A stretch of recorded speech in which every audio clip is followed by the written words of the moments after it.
Hello, my name's Mary, and I'm coming to you from the children's room at the Portland Public Library in Portland, Maine. And today I'm going to continue reading Gooney Bird Greene. The book was written by Lois Lowry and illustrated by Mitty Thomas. It was published by Houghton Mifflin Company in 2002. Chapter 5. On Tuesday, all of the children, including Felicia Ann, arrived at school early. Even Malcolm, who had never been early before. Tricia had a flower in her hair. Ben was wearing a vest. Kiko had a tiny bit of pink lipstick on her lips.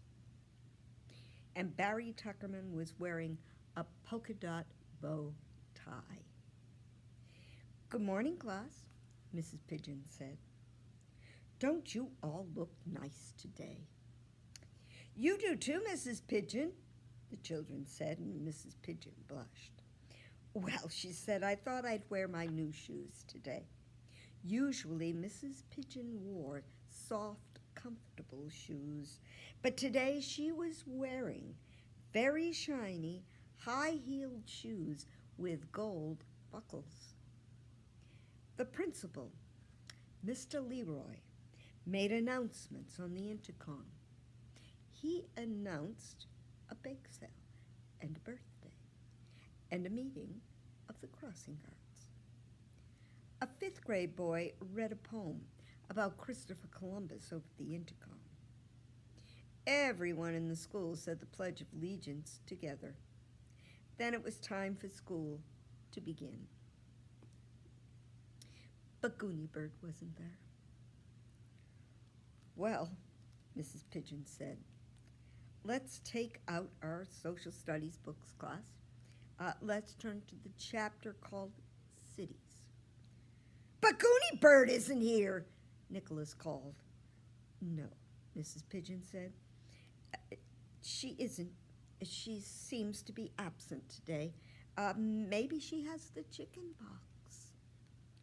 The class was silent. The room seemed sad. The lights seemed dim. Even the gerbils, who usually scurried noisily around in their cage, were very subdued. George Washington, in his portrait on the wall, looked as if he might cry any minute. Slowly, the children took their social studies books from their desks and turned to the chapter called Cities. Kiko began to cry very quietly. "I don't want to do social studies," she whimpered. "I feel too sad." Malcolm crawled under his desk and curled up in a ball. Suddenly, the door to the room burst open. "It's Goony Bird!" everybody called. The light seemed to brighten. The gerbils began to run in a circle, and George Washington seemed to smile. Goony Bird was out of breath. "Oh, I'm sorry. I'm late," she said. "Oh, I'm never, ever late for anything. I always set 3 alarm clocks. And I lay out my clothes the night before, and I even put toothpaste on my toothbrush before I go to bed so that I can brush my teeth quickly in the morning. But today..." "Wait," she said. "I have to catch my breath." She stood in front of the class and took a few deep breaths. "There," she said. "I'm fine now." She smoothed her red hair and which was flying about, and tucked it behind her ears. Today, Goony Bird was wearing gray sweatpants, a sleeveless white blouse with lace on the collar, and amazing black gloves that came up above her elbows.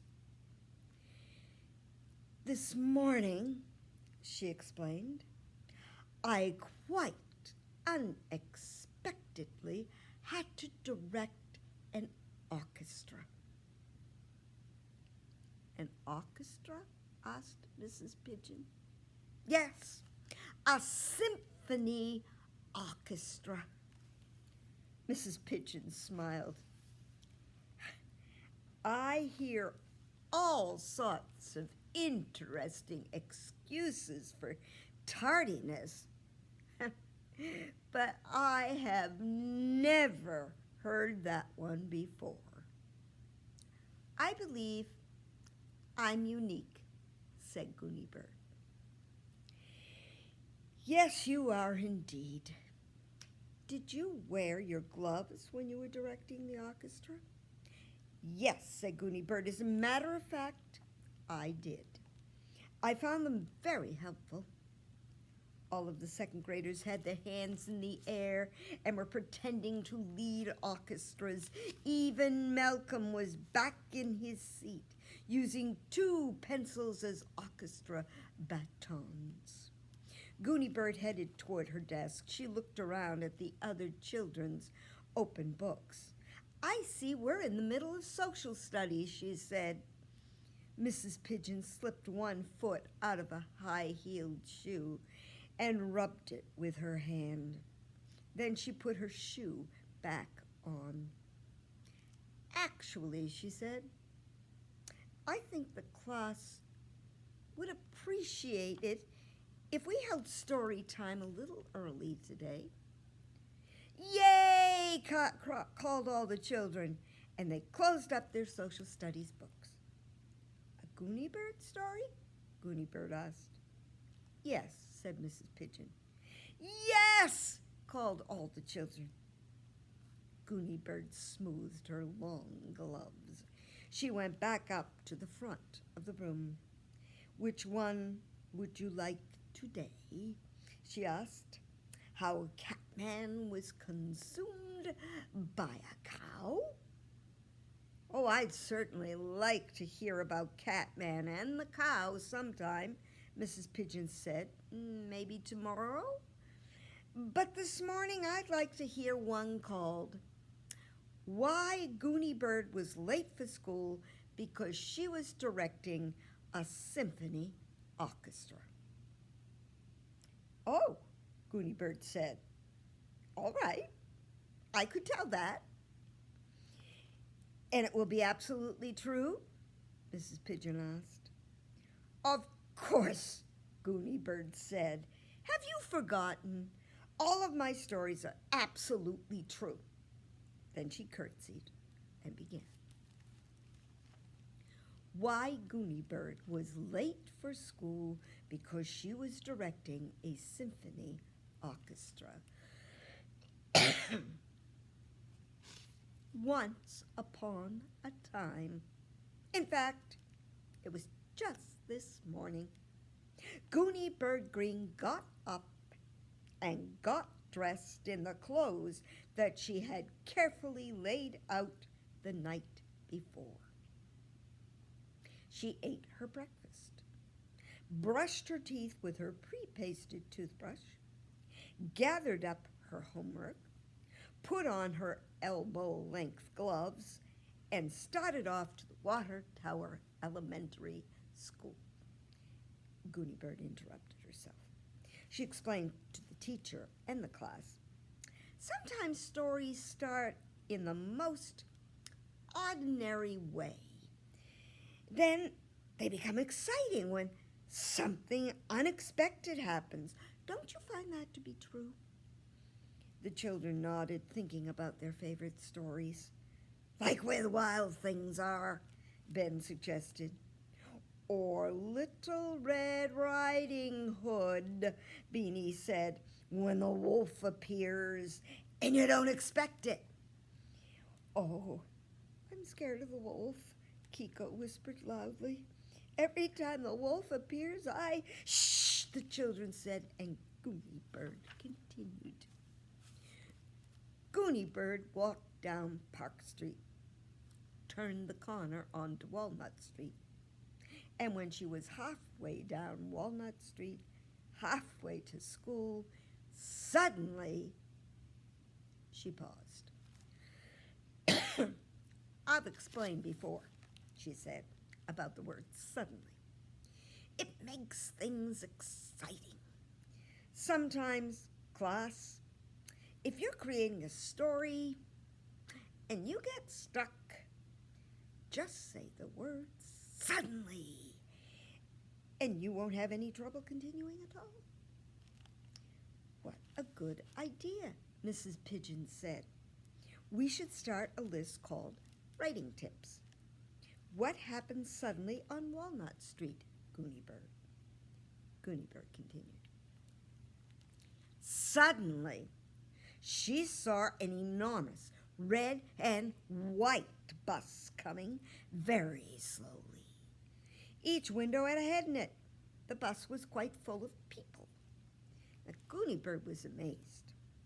Even though she had lived in Water Tower only a short time, about a week, she knew that the town of Water Tower did not have enormous red and white buses. Water Tower had 2 medium-sized yellow school buses. Goony Bird knew. And she knew also that one of the Water Tower churches had a small white bus, really a long van that had a rainbow painted on it and said, Jesus is Lord, on each side. But an enormous red and white bus was completely new to Water Tower. As Goony Bird watched, it moved very, very slowly down Walnut Street. She could see that the driver, though he was steering carefully, was also trying to look at a map in his hands.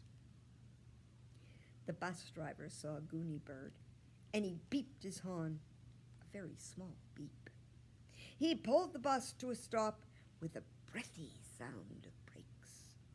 Then he pushed the handle that opened the folding door. "Excuse me," the bus driver said. "You look as if you're on the way to school." "Yes, I am," Goony Bird replied, "and I certainly don't want to be late. I am never, ever late." The bus driver looked as if he might begin to cry. "I feel exactly the same way. I'm never, ever late," he said. "But this morning, I have a terrible problem." He held up his unfolded map. "Do you need help folding your map?" Goony Bird asked. "It is hard to fold a map, but I find that if you follow the creases very carefully—" "No," the bus driver said.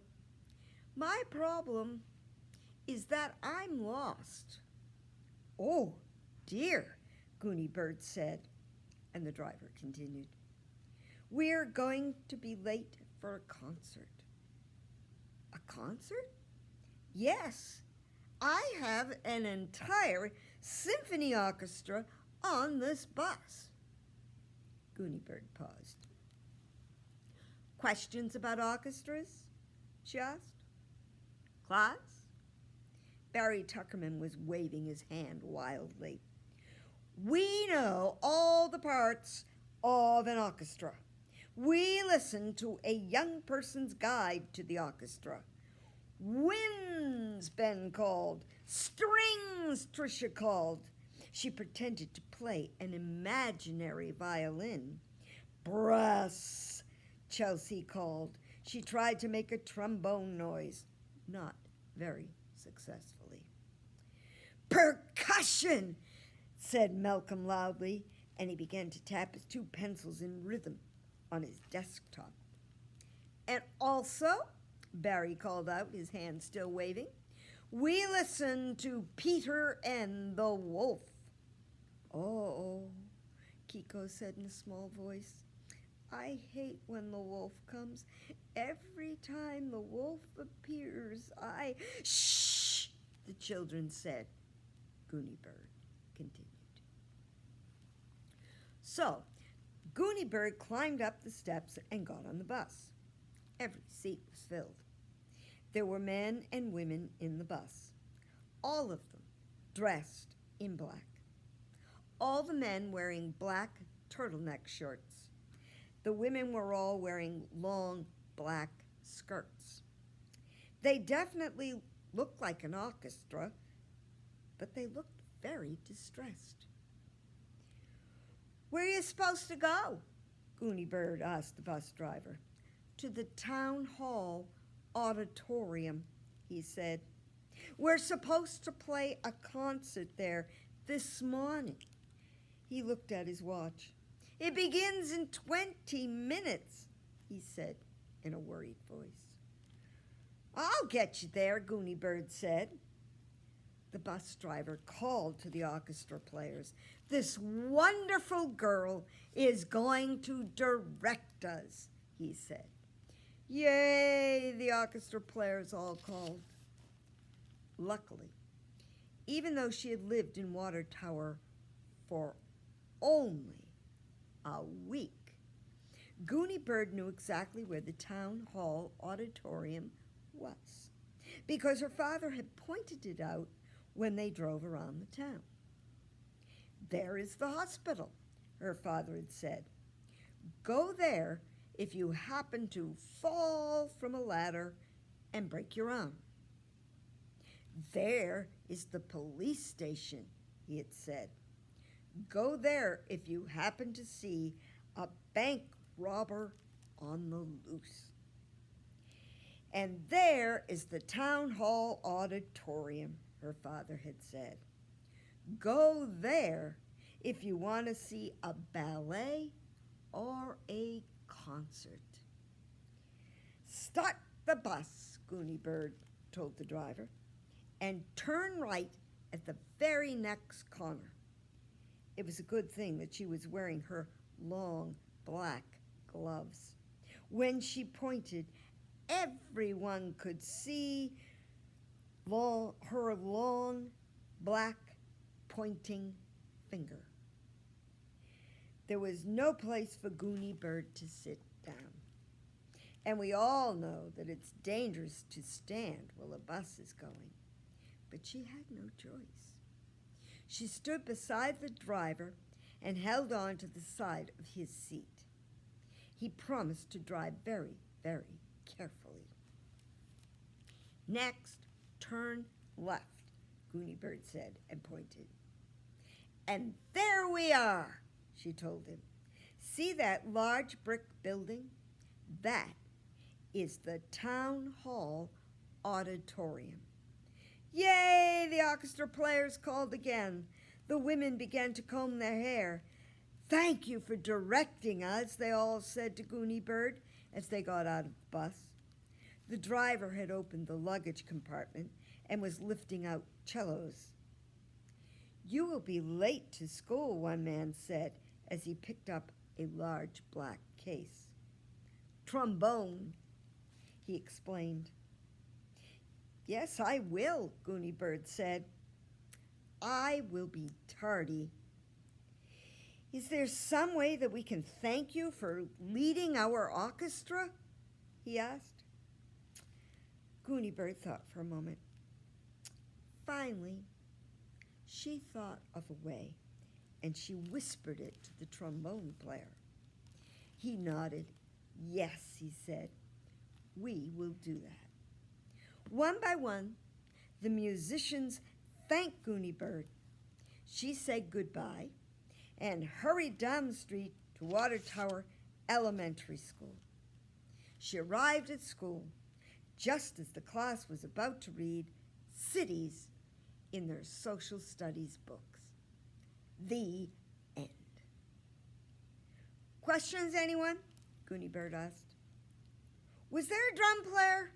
Malcolm asked. "Yes," Goony Bird said. "Every single part of a symphony orchestra was there, even a harp." Oh, Malcolm said, sighing. I wish I could have seen the drum player. I love drums. You will, Goony Bird said. Was there a flute player? Chelsea asked. 2, Goony Bird said. Oh, I wish I could hear the flute players, Chelsea said. You will, Goony Bird said. I have a question, Goony Bird, Mrs. Pigeon said. What was it that you whispered to the trombone player? Secret, Goony Bird said.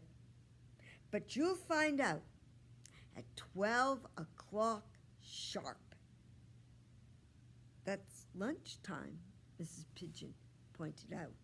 Precisely, Goony Bird said. Now, shall we turn to our social studies? All morning the children, and Mrs. Pigeon too, glanced again and again at the big clock on the wall. They did social studies and arithmetic and had a snack in the middle of the morning. Then they did reading and art. Finally, just as the clock hands moved to 12 o'clock and the second graders were about to reach for their lunch boxes, Goony Bird announced, "Here they are!" She pointed to the large windows in the side of the classroom. The children all stood up and watched through the windows as a red and white bus pulled up and parked.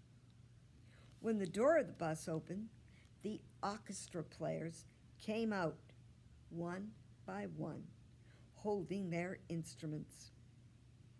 They arranged themselves in a semicircle on the lawn, facing the Water Tower Elementary School. The conductor, holding a baton, stepped to the center and lifted his arms. Too bad he doesn't have long black gloves, Goony Bird murmured. Mrs. Pigeon opened the windows so that they could hear better. The orchestra began to play a slow, stately melody. When it was finished, the conductor bowed. Then he turned to the windows and explained. That was a saraband. It's a kind of dance. We'll play it one more time in honor of Gooney Bird Greene. So, the orchestra played the short saraband again, and the children danced around the classroom in a very serious and graceful way. So that's where we will stop today, and next time we'll finish Gooney Bird Greene, which was written by Lois Lowry and illustrated by Mitty Thomas. It was published by Houghton Mifflin Company in 2002. And my name's Mary, and I'm coming to you from the children's room at the Portland Public Library in Portland, Maine. And until next time, bye-bye.